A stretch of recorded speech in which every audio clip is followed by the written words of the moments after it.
So at this point, this is the second phase of the scenario in which the patient is going to have hemodynamic compromise, the sort of meat of the scenario. So it'll begin with sort of a segue from where we started. We had just started the patient up with IV fluids and got a chest x-ray, which looked sort of diffuse. And again, we have the abdominal tenderness, which raises our suspicion for urosepsis. And so we'll start.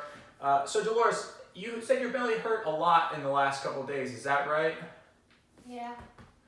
And how do you feel right now? Can we go to the mall and get some Jell-O? Get some Jell-O? I just had a baby. Can we go to the nursery? Uh, Where's my great-grandmother? So the patient is now talking incomprehensibly. And the patient will notice that the heart rate is now gone up to 130, at which point I would cycle the blood pressure cuff. I don't feel good. The patient's blood pressure is 80/50, which is concerning.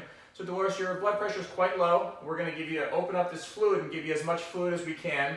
So don't do anything.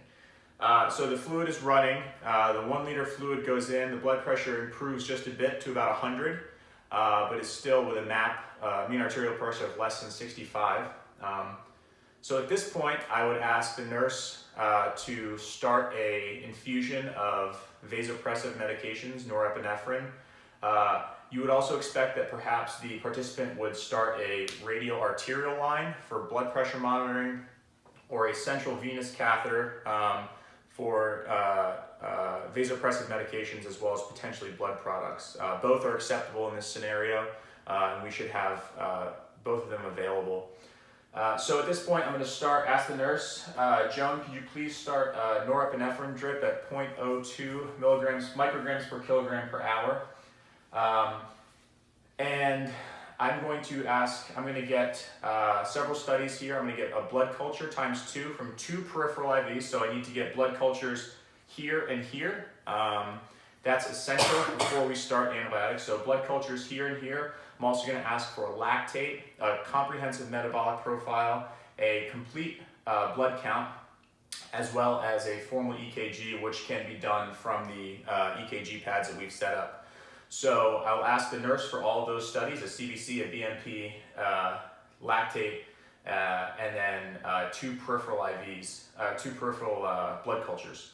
At that point, I'll start antibiotics, broad spectrum IV antibiotics, norepinephrine, vancomycin and tazobactam, Pip-Tazo, to go through the IV.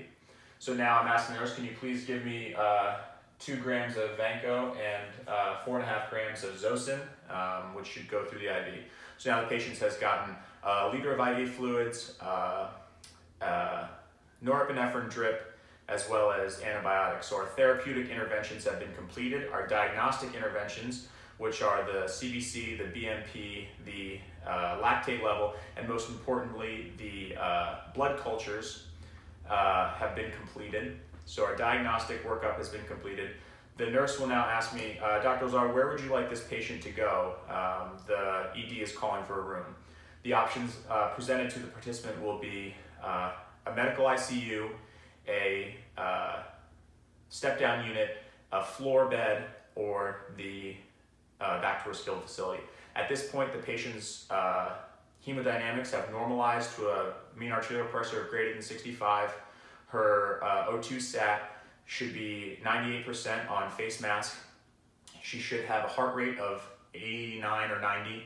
So she should have normal vital signs, but it's imperative that the participant ask the patient to be admitted to the medical or surgical ICU as opposed to a step-down unit or otherwise. Once those have all been completed, that's essentially the end of the scenario, and all of those things that I've described would lead to a participant successfully completing this scenario.